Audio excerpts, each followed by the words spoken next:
नमस्कार मित्रांनो, हे आहे मराठी दर्शन आणि मी आहे डॉक्टर अशोक राणा. दिवाळीच्या 5 दिवसाच्या सणांबद्दल आपण माहिती पाहणार आहोत. पण एक जो सण आहे तो महाराष्ट्रात साजरा होत नाही. भारतातल्या इतर ठिकाणीही साजरा होत नाही, फक्त पूर्व भारतामध्ये होतो आणि विशेषतः बंगालमध्ये होतो. तर त्या अनोख्या सणाची माहिती आपण आज पाहणार आहोत. या सणाचं शीर्षक आहे भूत चतुर्दशी. भूत म्हटलं की भीतीची भावना आपल्या मनात निर्माण होते, पण तिथे भीतीची भावना लोकांच्या मनात नाहीये. अदृश्य अशा शक्तीची भीती आहे नक्कीच, पण तिच्याबद्दलच्या आदराची ही भावना आहे. जेव्हा आपण नरक चतुर्दशी साजरी करत असतो, त्याच दिवशी बंगालमध्ये लोक भूत चतुर्दशी साजरी करतात. तर नरक चतुर्दशी हा जो दिवस आहे, दिवाळीतला महत्वाचा दिवस यासाठी आहे कारण त्या दिवसापासून दिवाळीचं पहिलं स्नान, म्हणजे दिवाळीला पहिलं स्नान जे करायचं, अभ्यंग स्नान वगैरे आपण म्हणतो त्याला, ते नरक चतुर्दशीला करतात. आणि दुसऱ्या दिवशी असते दिवाळी, म्हणजे आश्विनी अमावस्या. तर अशा तऱ्हेने हे दोन सण लागून येतात. पण नरक चतुर्दशी सुद्धा स्वतंत्र सण आहे आणि त्यालाच बंगालमध्ये भूत चतुर्दशी म्हणतात.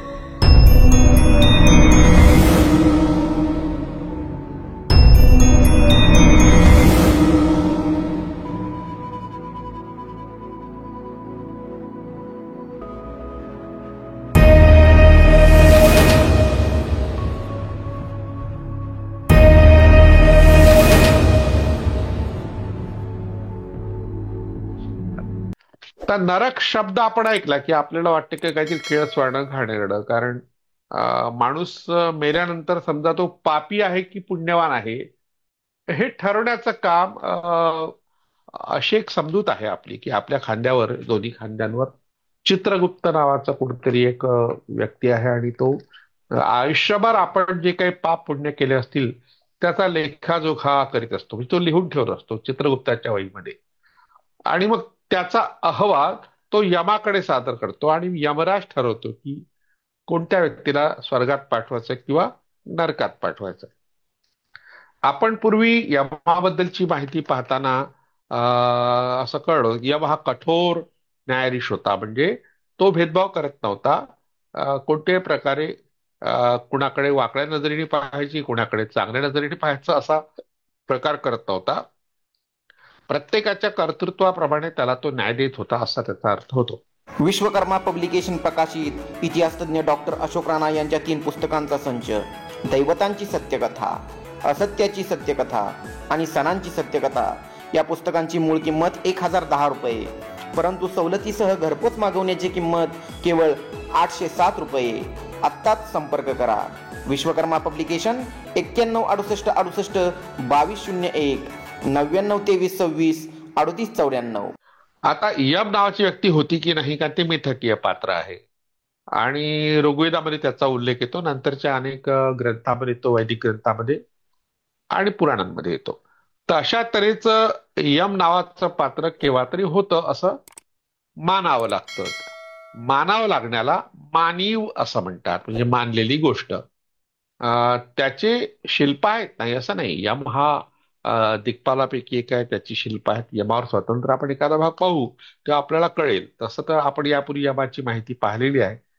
तर अशा तऱ्हेने यमाची एक प्रतिमा आहे पुराणांमध्ये, दोन्ही प्रकारची आहे, सकारात्मक आहे आणि नकारात्मक आहे. नकारात्मक अशी की तो वाईट दाखवला गेलाय आणि विशेषतः काळ्या रंगाचा दाखवला गेलाय. त्याच्या डोक्यावर जो मुकुट आहे, तो बैलाचा मुकुट आहे. म्हणजे बैल ज्या समूहाचं कुलचिन्ह होतं अशा समूहातून तो आलेला आहे, म्हणजे आदिवासींपैकी तो आहे. अशाच प्रकारचं एक दैवत म्हणता येईल त्याला, किंवा पुन्हा खलनायकी स्वरूपात ज्याला दाखवलं जातं तो महिषासूर. म्हणजे म्हैस, हे महिष, महिष शब्द आहे. महिष म्हणजे रेडा म्हणजे नर, आणि महिषी म्हणजे म्हैस.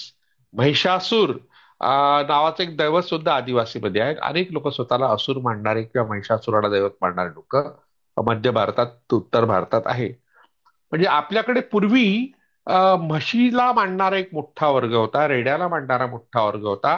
कारण रेड्याला जुंपून शेती करण्याची प्रथा होती पूर्वी.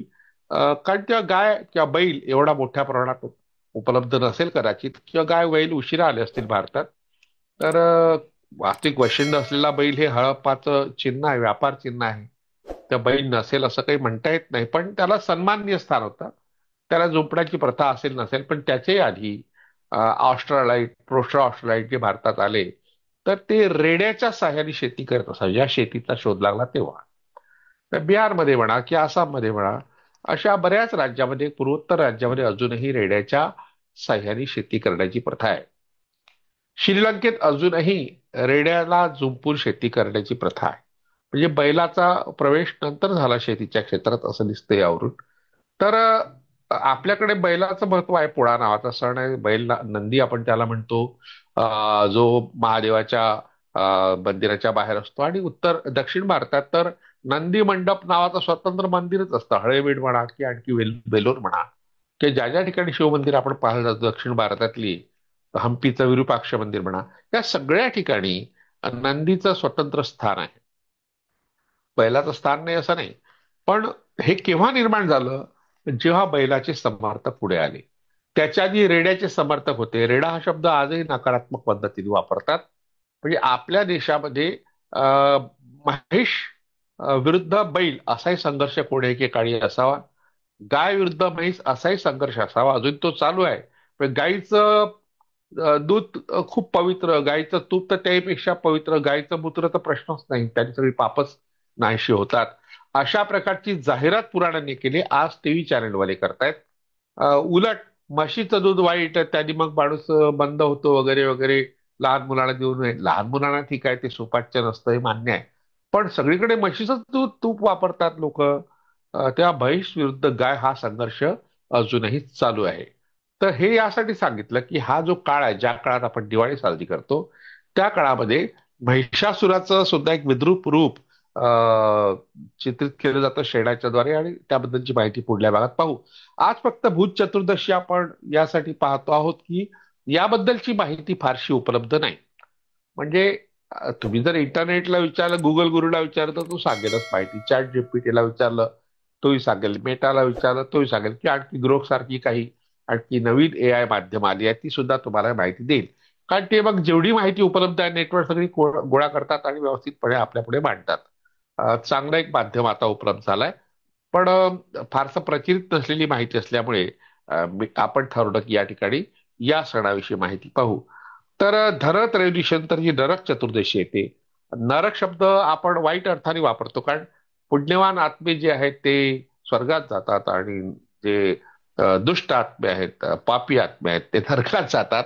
अशा प्रकारचं वर्णन पुराणांनी केलंय. पण नरक शब्द आला कुठून? तर नर शब्दापासून आला. तर नर नावाचा एक गण होता. कॉम्रेड शरद पाटलांनी असं म्हटलंय की नर नावाचा एक गण होता. एका गणाचं नावच नर होतं. आपण नारायण शब्द वापरतो, नर नारायण शब्द वापरतो. तर हे शब्द आले कुठून? तर हे शब्द आपल्या प्राचीन भारतीय संस्कृतीमधून आले आहे, जी गणसंस्था होती. आणि त्या नर नावाच्या गणामध्ये राहणाऱ्या लोकांना नरक म्हणत असावे, त्यांच्या ठिकाणाला सुद्धा नरक म्हणत असावेत. तर नरक हा शब्द नरगणाचं अपत्य या अर्थाचा आहे, असं कॉम्रेड शरद पाटील यांनी दासशूद्रांची गुलामगिरी खंड एक भाग एक या ग्रंथात ते मांडलाय. तर हा जो नरक चतुर्दशी तो काही वाईट नाहीये. नरकासुराबद्दल अशाच प्रकारची माहिती आपल्याला सांगितली जाते. आसाममध्ये नरक नावाचं एक ठिकाणच आहे. गुवाहाटी कामाख्याचं जे मंदिर आहे तिथून काही अंतरावर नरक नावाचं ठिकाण आहे. म्हणजे त्या ठिकाणी नर नावाचे लोक पूर्वी राहत असावेत. पण त्यांच्याबद्दल जेव्हा नकारात्मक भावना निर्माण झाली, म्हणजे लोकांनी, पुराणांनी निर्माण केली, प्रचारकांनी निर्माण केली, तेव्हा नरक शब्दाचा अर्थ वाईट झाला. नरकात जा म्हणजे घाणीत जा, असा एक अर्थ आता प्रचलित आहे. ही नरक चतुर्दशी आहे. त्या दिवशी सूर्योदयापासून अंगाला तेल उटणं लावायचं आणि स्नान करायचं. हे स्नान करताना आघाडा वनस्पतीने ओवाळायचं. आणि यमराजाला वंदन करायचं. महत्वाची गोष्ट आहे की नरक चतुर्दशीला यमराजाचं वंदन केलं जातं. म्हणजे तो न्यायी आहे ही भावना अजूनही लोकांच्या अर्ध सुप्तमनात किंवा सुप्तमनात आहे. त्याला सबकॉन्शियस म्हणू किंवा मग सगळ्यांच्याच मनात असेल तर तो कलेक्टिव्ह सबकॉन्शियस, कलेक्टिव्ह अनकॉन्शियस म्हणजे सामूहिक अबोध, हे कार्ल युंगनी वापरलेला शब्द आहे. नंतर त्यांनी त्यावर खूप विस्तृत चर्चा केली. सिग्मंड फ्राईड यांनी सुद्धा अनकॉन्शियस कन्सेप्ट मांडलेली आहे आणि तिला सामूहिक अबोध म्हणजे कलेक्टिव्ह अनकॉन्शियस ही संकल्पना पुढे कार्ल युंग यांनी मांडली आहे. तर तो मानसशास्त्रातला फार मोठा अभ्यासाचा भाग आहे. तर अशा तऱ्हेने आपल्या मनात काही गोष्टी राहून जातात, आपल्या लक्षात काही येत नाही. म्हणजे आपल्या मनाचा एक अष्टमांश भाग आपल्याला माहीतच नाही किंवा एक नवमांश भाग आपल्याला माहीतच नाही. फक्त एक अंश माहित आहे, 10 पैकी एक पार्ट आपल्याला माहिती आहे. आपला बिंदू काय काम करतो, तो जी माहिती आपल्याला पुरवतो, कसा पुरवतो, काय पुरवतो, याबद्दलची माहिती आपल्याला नसते. कारण आपल्याला माहीतच नाही. इतक्या वर्षापासून आपण फक्त एवढंच ज्ञान गोळा करू शकलो की मेंदूकडून माहिती मिळते. पण मेंदूकडून पुरेशी माहिती मिळत नाही. पण काही वेळेस ती मिळू शकते. आपण जेव्हा अबोध बनात असतो तेव्हा मात्र ही माहिती मिळते. तर अशा अबोध मनात जागवल्या गेलेल्या काही ज्या स्मृती असतात त्या स्मृतीमध्ये यमराजाचं हे वंदन येतं. आणि मग त्याला जलांजली द्यावी, म्हणजे पाणी द्यावं. दुपारी ब्राह्मण भोजन, म्हणजे हे वैदिकांनी आपापल्या सोयीनी लिहिलेल्या या विधी आहेत. मग त्याला ब्राह्मणाला का पूजायचं? काही तो काही यमाचं रूप आहे काय, तो काही मृत्यूचं रूप आहे काय? पण मानलं जातं. सायंकाळी दीपदान म्हणजे नदीच्या तलावात दिवे सोडावेत आणि मग शिवाची पूजा करावी. प्रामुख्याने शिव आणि यम यांच्यात बऱ्याच बाबतीत साम्य दाखवलंय.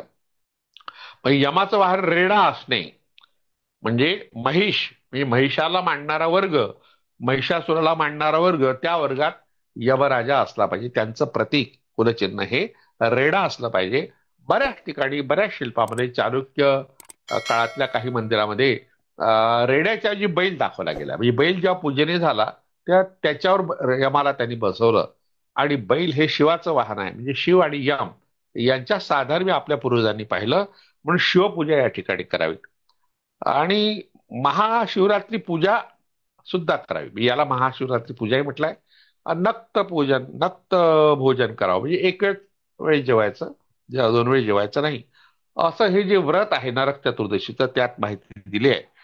आता या दिवशी पितरांना काही लोक नैवेद्य दाखवतात. म्हणजे आपले पूर्वज आहे त्यांच्याबद्दलची कृतज्ञता व्यक्त करण्याकरता आपल्याकडे पितृपक्षच आहे. म्हणजे भाद्रपद महिन्यातला जो कृष्ण पक्ष आहे त्याला पितृपक्ष म्हणतात. आणि त्याचा समारोप सर्वपितृ अमावस्येला होतो. आणि त्या दिवशी आपण आपल्या पूर्वजांना घास देतो, ज्याला आपण म्हणतो की त्यांनी खावं, एकदाच खावं वर्षातून, वर्षभर काही येऊ नये. आणि कावळ्याच्या रूपात तो येतो. याबद्दलची कथा आपण पाहिली होती की माझ्या एका मित्राने गोष्ट सांगितली की माझ्या आईनी, त्याचे वडील लहानपणीच वारलेले त्याच्या, तर त्यामुळे मग आईनी त्या दिवशी जेव्हा त्या कावळ्याला घास खाऊ घातला, तो खाल्ला त्याने.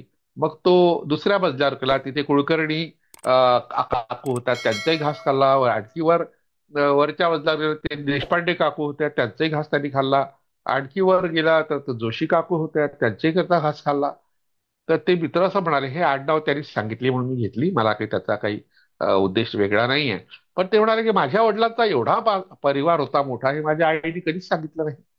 म्हणजे अशा तऱ्हेने आपल्या काही समजुती ज्या आहेत त्या कशा चुकीच्या आहेत हे सांगण्याकरता अशा तऱ्हेचं कथन माझ्या त्या मित्रांनी केलं. मोठं नाव आहे, ते नाव काही सांगत नाही.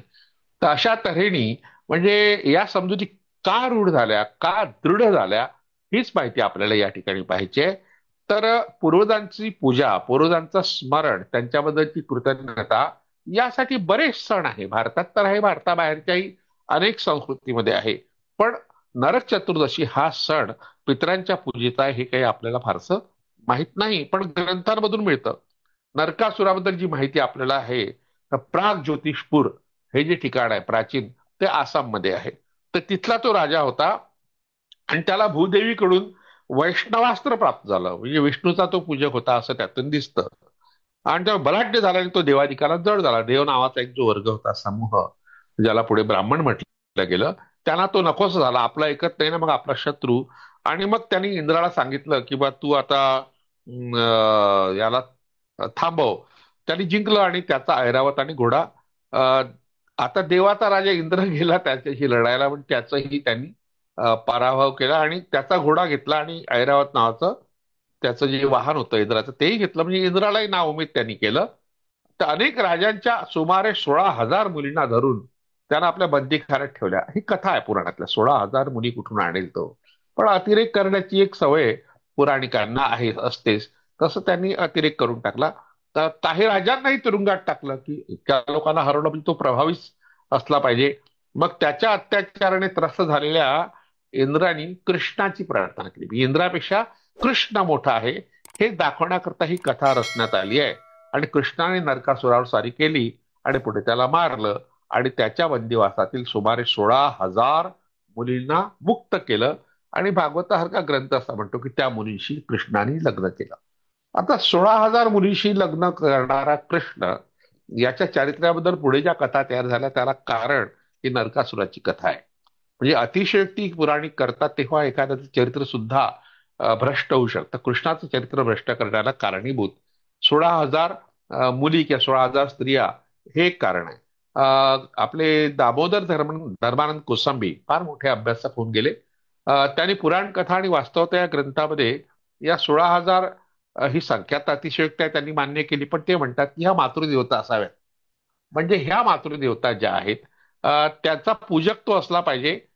त्यांना मुक्त केलं म्हणजे इतरांनी त्या स्वीकारल्या असा त्याचा अर्थ आहे, असं दामोदर धर्मानंद कोसंबी असं म्हणतात.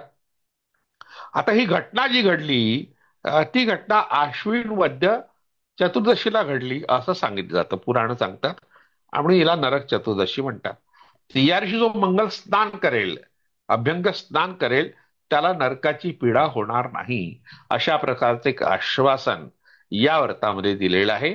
तर त्यामुळे हे व्रत जे आहे हे सकाळी सूर्योदयापूर्वी स्नान आणि आनंद उत्सव साजरा करण्याची एक प्रथा पडली आणि त्यामुळे जो हे करेल त्याला मात्र दुःख होणार नाही, त्याला नरकात जायची संधी काही मिळणार नाही. संधी जाऊ द्या, पण तशी वेळ येणार नाही. अशा प्रकारची प्रलोभनं स्वर्ग आणि नरकाची दाखवून यात एक महत्वाचा भाग आहे ब्राह्मण भोजन. म्हणजे ब्राह्मणांनी आपल्या पोटापाण्याची सोय करून ठेवलेली आहे असं दिसतं.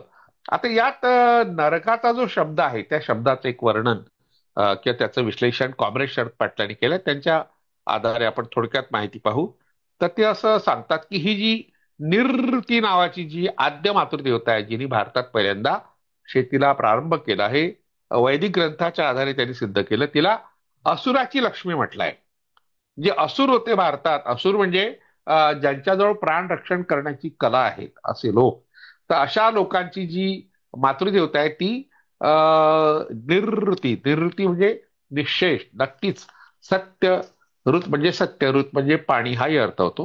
हे पाण्याची रक्षक म्हणूनही असेल किंवा सत्याचा पाठपुरावा करणारी म्हणून तिचं महत्व आहे, तिचा हा सन्मान आहे. म्हणून अशा प्रकारचं जे नाव तिला दिलं ते पदवीच आहे तिची. तर ती राक्षसांची लक्ष्मी आहे हे देवी भागवतात म्हटलंय. ते असं नाही किंवा इतर प्राकृत ग्रंथात आहे, ते वैदिकांच्याच ग्रंथात आहे. तर आणि दुर्गा सप्तशती, देवी भागवत नाही, दुर्गा सप्तशतीमध्ये आहे. तर कुबेर ही धनाची देवता म्हणून जी मानली जाते. कुबेर शब्दाचा अर्थ काही चांगला नाही, आपण तो वापरतो. म्हणजे देवाचा भांडारी, धनाढ्य वगैरे वगैरे, मोठं पोट असलेल्या शेठजी सारखा बसलेला, त्याच्या हातात ती थैली असतो किंवा कुंभ असतो ज्यात पैसा असतो. म्हणजे असा हा पैसा असलेला धनाढ्यांचा देव हा कुबेर हा या दिवशी पूजला जातो, दिवाळीच्या दिवशी. पण कुबेर शब्दाचा अर्थ होतो वाईट. बेर म्हणजे ज्याचं शरीर हे बेडब आहे, कु म्हणजे वाईट. हे शरीर ज्याचं बेडब आहे, रूप ज्याचं बेडब आहे, म्हणजे नकारात्मक हा अर्थ आहे. पण आता तो इतका रूढ झालाय की कुबेर म्हणजे बस श्रीमंत. अगदी आपल्याकडे देश चालवणारे जे मोठे व्यापारी आहेत तर त्यांनाही कुबेर काही लोक म्हणतात. तर पौराणिक साहित्यात त्याचा उल्लेख पिंगळीण असा येतो. पिंगळीण म्हणजे लहान घुबड. लहान घुबड विशेषतः लक्ष्मीचं वाहन मानलं जातं. लक्ष्मीचं वाहन म्हणजे प्रतीक. वाहन म्हणजे त्यावर लक्ष्मी बसेलच असं आपण बसून टाकलं गणपतीला उतरावर, ते प्रतीक म्हणजे किंवा एखाद्या लहानशा गणाचा पराभव झाल्यावर त्याला पायाखाली तोडवलं गेलं हे दाखवायचं. पण या ठिकाणी तसं नाही आहे की ते निवृत्तीचं ते वाहन किंवा प्रतीक आहे. तो त्याला दूत सुद्धा म्हटलंय. निवृत्तीचा दूत म्हणून कावळ्याला म्हटलंय. तसंच घुबड सुद्धा निवृत्तीचं एक वाहन आहे आणि हे लक्ष्मीचं सुद्धा वाहन आहे असं मानलं जातं. आपल्याकडे घुबडाला अशुभ मानतात, पण लक्ष्मीला मात्र शुभ मानतो आपण. आणि जगातल्या बहुतेक संस्कृतीमध्ये, प्रामुख्याने युरोपीय संस्कृतीमध्ये, घुबड हे ज्ञानाचं प्रतीक आहे. म्हणून त्या ठिकाणी जी ग्रंथालय आहे त्या ग्रंथालयाच्या प्रवेशद्वारावर घुबडाची प्रतिकृती असते, शिल्प असते किंवा चित्र असते. म्हणजे याला असं तुम्ही ज्ञानी व्हा घुबडासारखं. आपण घुबड शब्द वापरला की एकदम आपल्या मनात नकारात्मक भावना येतात, पण त्या ठिकाणी घुबडाला अतिशय महत्वाचं स्थान आहे. तर असा जो घुबड आहे तो लक्ष्मीचं वाहन आहे, निवृत्तीचं वाहन आहे आणि कुबेराची त्याचा संबंध आहे. तर निवृत्ती ही जी सिंधू संस्कृतीतली आद्य मातृदेवता आहे, तर तिच्याशी संबंधित हा सण आहे, पण तिला मात्र मध्यरात्री घराच्या बाहेर काढण्याचा एक विधी सुद्धा आहे. दुर्गा सप्तशतीमध्ये असं म्हटलं आहे, राक्षसांची लक्ष्मी निवृत्ती ती तूच आहेस, असा हा श्लोक आहे. जेव्हा राक्षस म्हणजे असुर, हे इथले भारतातले जे मूल निवासी आहे त्यांच्या वैभवाचं प्रतीक म्हणजे निवृत्तीची पूजा आश्विनी अमावस्येला होते. आणि तिची नंतर जागा लक्ष्मी या देवतेने घेतली, कारण वैष्णव संप्रदाय जेव्हा वाढला तेव्हा त्यांनी जी निवृत्ती स्वीकारली ती लक्ष्मी स्तुतात. पण लक्ष्मीला बरेचदा लहान मानतात, म्हणजे कनिष्ठा मानतात. पण आता ती प्रतिष्ठित झालेली आहे. महालक्ष्म्यामध्ये एक कनिष्ठ असते, एक ज्येष्ठ असते. याची जी ज्येष्ठ आहे ती निवृत्ती आहे. आपण यापूर्वी तिच्याबद्दलची माहिती पाहिली होती. तर म्हणून कॉम्रेड शरद पाटलांनी ही निवृत्ती नावाची मातृ देवता उघडकीस आणली. त्यांचं ते श्रेय आहे. पण वैदिक साहित्याने निवृत्तीचा जो लोक आहे, ज्या ठिकाणी ती राहते, त्याला मृत्यूलोक म्हटलं आहे. वैदिक साहित्याने निवृत्तीला विनाशाची देवता म्हटलंय, मृत्यूची देवता म्हटली आहे. पण निवृत्ती नावाचा एक राक्षस सुद्धा पुराणाने सांगितला. आणि अष्टदिग्पाल जे असतात मंदिरावर, खजुरावचं मंदिर असो की इतरही मंदिर मोठमोठी, किंवा अगदी बौद्ध स्तूपांवर सुद्धा बऱ्याच ठिकाणी दिग्पाल असतात, दिशांचे पालन करणारे, दिशांचं रक्षण करणारे. त्यात या निवृत्ती नावाच्या राक्षसाचा समावेश असतो. तर जी कथा आपल्याला माहिती आहे की कृष्णाने नरकासुरला मारलं, तर हे जे पहिलं स्थान आहे नरक चतुर्दशीला होणारं, त्याला बंगालमध्ये भूत चतुर्दशी म्हणतात. आणि तिला काली चौदस, म्हणजे काळ्या रंगाची, म्हणजे वद्य किंवा कृष्ण पक्षातली या तरी अमावस्या आहे तोंडावर. रूप चौदस हा एक सकारात्मक शब्द आहे. यम चतुर्दशी, यमाशी संबंध या दिवसाशी जोडला आहे. यमदीपम असे त्याला म्हणतात. रूप चतुर्दशी आणि नरक निवारण चतुर्दशी, म्हणजे नरकापासून मुक्तता, सुटका मिळण्याकरता साजरा करायचा सण, या अर्थाने बंगालमध्ये हे शब्द आहेत. आणि भूत चतुर्दशी शब्द मात्र थोडासा आपल्याला भीतीदायक वाटू शकतो, पण तिथल्या लोकांना त्याची भीती नाही असं नाही, पण पूजनीय सुद्धा ती आहे, भूत पूजनीय सुद्धा आहे. तर आपले मृत पूर्वज जे आहेत, ज्यांचे आत्मे अतृप्त आहेत, तर ते आपल्या कुटुंबाला, किंवा जे तृप्तही आहेत, ते आपल्या कुटुंबाला या दिवशी भेटायला येतात, अशी एक समजूत आहे. जसं आपल्याकडे सर्वपित्री अमावस्येला येतात, अशी समजूत आहे, तशी बंगालमध्ये या नरक चतुर्दशीच्या दिवशी, भूत चतुर्दशी जिला म्हणतात, त्या दिवशी त्यांचे मृत पूर्वज भेटायला येतात. या आणि त्यामुळे ते पितरांची पूजा करायची, त्या दिवशी आपण त्यांचा सन्मान करायचा, त्यांचं स्वागत करायचं. आणि आपण स्वच्छ शुद्ध पवित्र मनाने जायचं, आपल्या मृतपूर्वजांना घरी नेण्यासाठी आणि वाईट शक्तींना हाकलून लावण्यासाठी घराभोवती 14 दिवे लावण्याची प्रथा बंगालमध्ये आहे. आणि आपलं शरीर ठेवायचं आणि मन ठेवायचं शुद्ध, म्हणून स्वतःला अशुद्धता आणि नकारात्मक भावनेपासून मुक्त ठेवण्यासाठी हा दिवस तिथे साजरा करतात. या भागात या दिवसाला छोटी दिवाळी असंही म्हणतात, म्हणजे महत्वाचा दिवस आहे. आपल्याकडे नरक चतुर्दशी आंघोळ करण्यापुरता आपण मर्यादित ठेवला.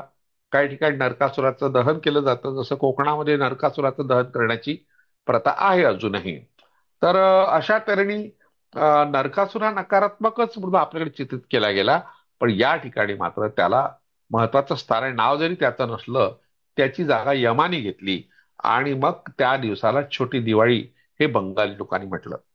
आता हा सण जो आहे भूत चतुर्दशी, हा कालीपूजेच्या आणि धनत्रयोदशीच्या एक दिवस आधी साजरा केला जातो. म्हणजे चतुर्दशीलाच होतो असं नाही, आधी केला जातो. मध्यरात्री अतृप्त आत्मे फिरत असतात अशी धारणा असल्यामुळे भूत चतुर्दशीच्या मध्यरात्री लोक भूतांना, म्हणजे अतृप्त आत्म्यांना शिजवलेला भात आणि तीळ अर्पण करतात.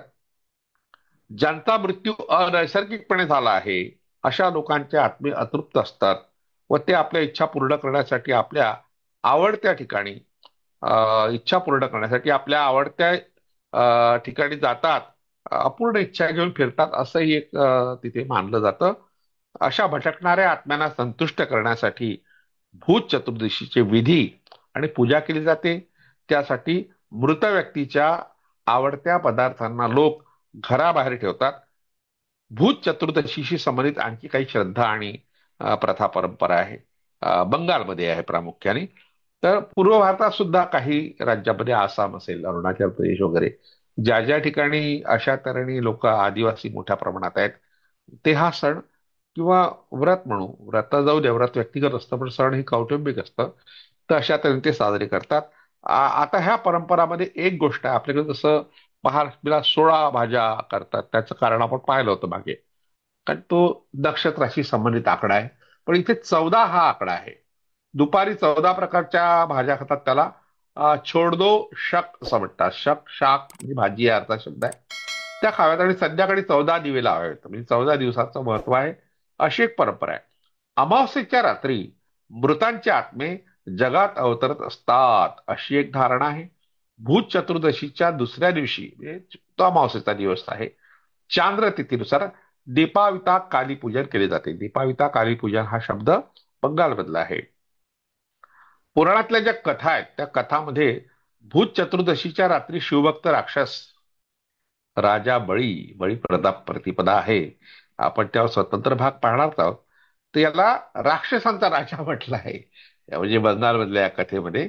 आणि तो लोकांकडून पूजा घेण्याकरता पृथ्वीवर येतो. त्याच्यासोबत त्याचे सेवक भूतही असतात, म्हणजे तो एकटाच येत नाही, भूतांना सोबत घेऊन जातो, येतो.